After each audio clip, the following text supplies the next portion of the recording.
group, and people started thinking that their favorite miserable state that they fall into repetitively was some kind of real thing. So it was pissing me off.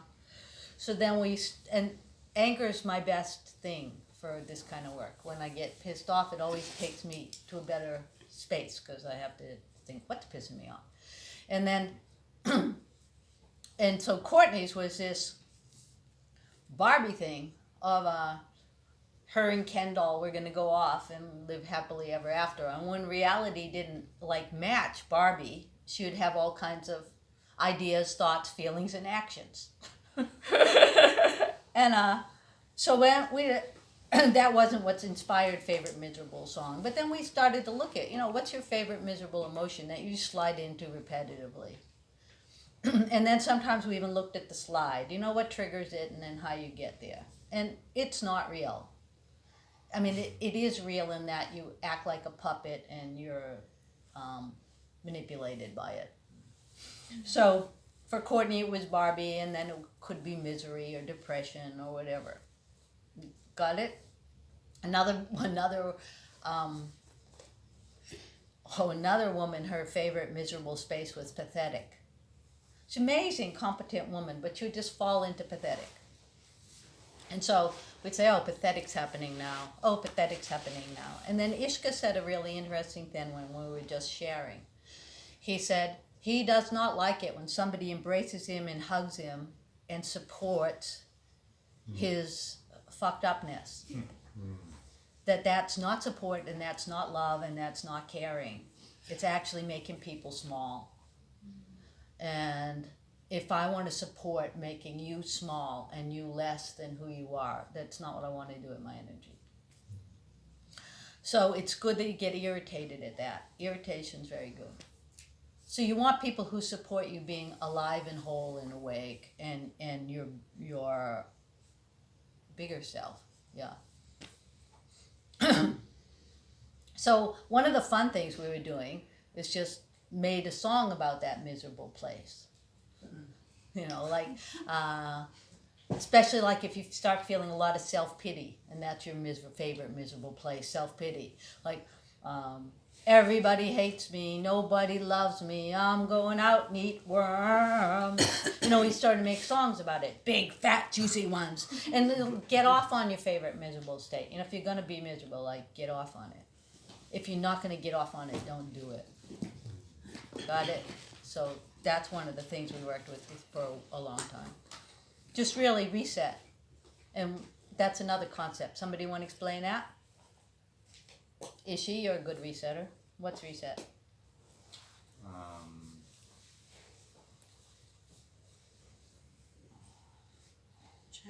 Really, like a short moment of clarity,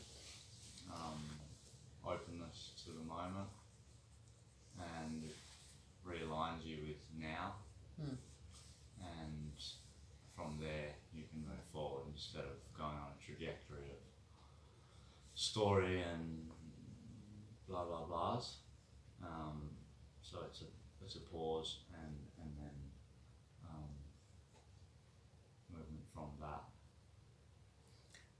We work a lot with impulses, and when you're in an empty space and you're in the unknown, the only kind of reference system you got is these very subtle impulses. And that's where the movement comes from. That's why you don't just stay still all the time. So the way impulses work is you get an impulse,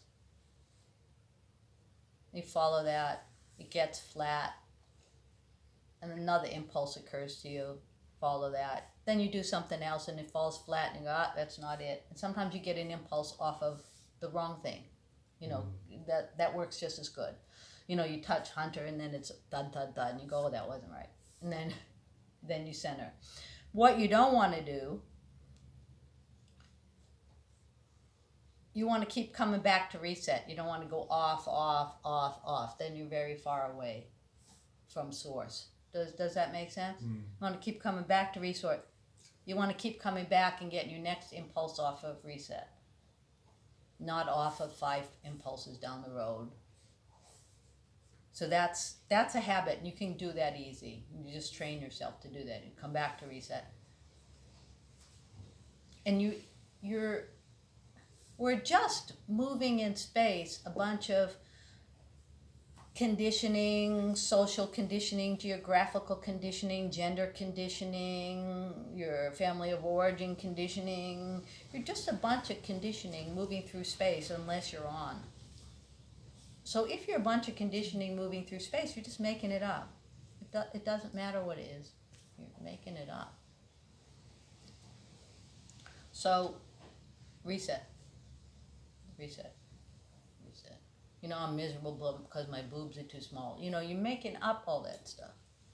And it's getting out of the paradigm of past, present, and future. Good.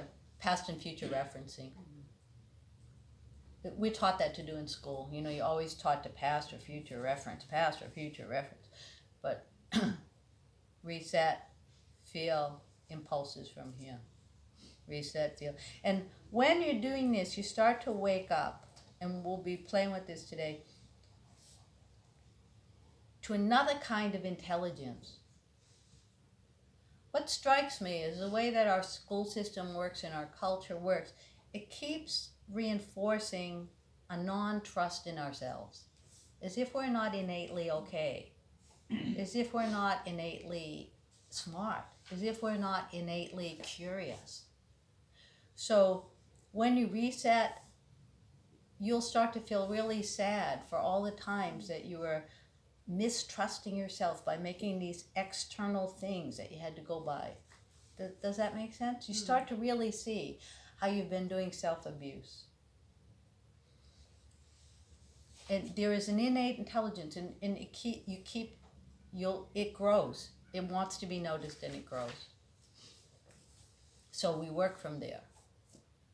We want to work from there, because from what happens is people get there and then they're satisfied, instead of like working from there and learning how to relate from there and do stuff from there and live from there with each other and with themselves. Does that make sense? You know, you think it's some end point or it's not. Okay, anything else?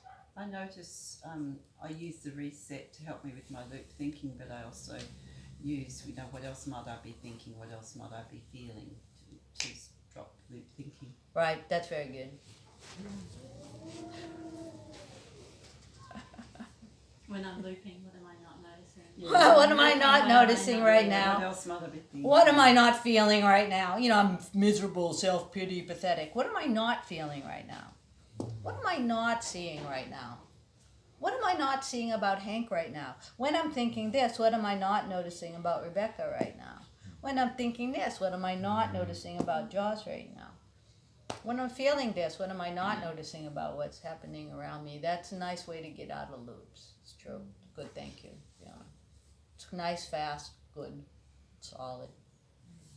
Don't believe your loops.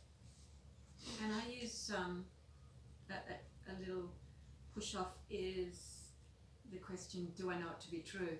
So whatever the loop is, Good. you know, I'm putting all that energy there. Well, it's possible. Very good. Yeah. Do I know it to be true? That's good too.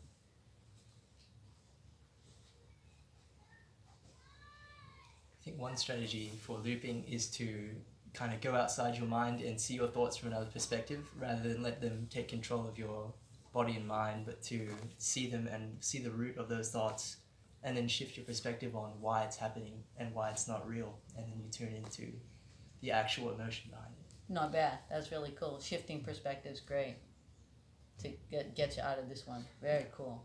Very good. Okay. Any other quick one? No, you had a great one. I can't remember, but what I was thinking about was the taking responsibility. So coming like that, you know. Yeah, but writing down what you like. Oh, that exercise of what that you suggested last time after the grad night, of what makes you happy and what doesn't. And I did it with Emma, who's 4, just so that I could actually do it, and how similar they were. You know, that it was basically being present and. Okay. I can't remember what the others, but yeah, just the similarities was like, wow. 44, 44. And has been saying to me, Yeah. It makes me happy when you do that. It makes me unhappy when you do that. Oh wow! And it Very actually good. intervenes on a. It's a great feedback because there's no story. It's just it makes me unhappy when you do that. Very good. I wanted to ask what's happening with this. Yeah. It's being incredibly profound with me. I'm doing it every day, and what makes me happy is really lots. You know, the way the light falls on the rain. What makes me unhappy is when I see that email, and so a lot of unhappy is thought oriented. Mm-hmm. And so writing it every day, you can't help but notice it. A lot of unhappy is thought oriented. It's past or future referencing. And a lot of happy is sensate, present moment experience. It's really true. It's somatic, the light, the colour, the feel, the heart. When she offered me that piece of cake, you know, it's very, what made me happy when she offered me that piece of cake. You know, I'm writing down all these things. And then what made me unhappy when I looked at that email. Then I see a trend. There's certain kinds of emails that freak me out looking at them before I even open them. Then I start to have an adrenaline rush, and I go, I don't want to answer that. I don't want to. So I didn't even see anything yet. Does that make sense? So it's almost like a mini vortex when someone says that, because when you say, oh, that makes me happy, then I get it, and then it just vaporizes. I don't cling on to it. Oh, It's not wow. a clinging thing that, oh, I feel really good that I made her happy because she... It's just, Yeah. it's very quick. And if somebody says that when I'm writing what makes me unhappy, it doesn't mean anything. You just see what it Yeah. does. But I guess when they're doing it, you also don't have to change your behavior. It's just that you know. Oh, that makes... Because sometimes you don't have a clue. It invites curiosity because I'm thinking, well, maybe I could change it. Maybe I should do more of that. Maybe I should stop being such a bitch. Travis has got to shut up. That'd be nice sometimes.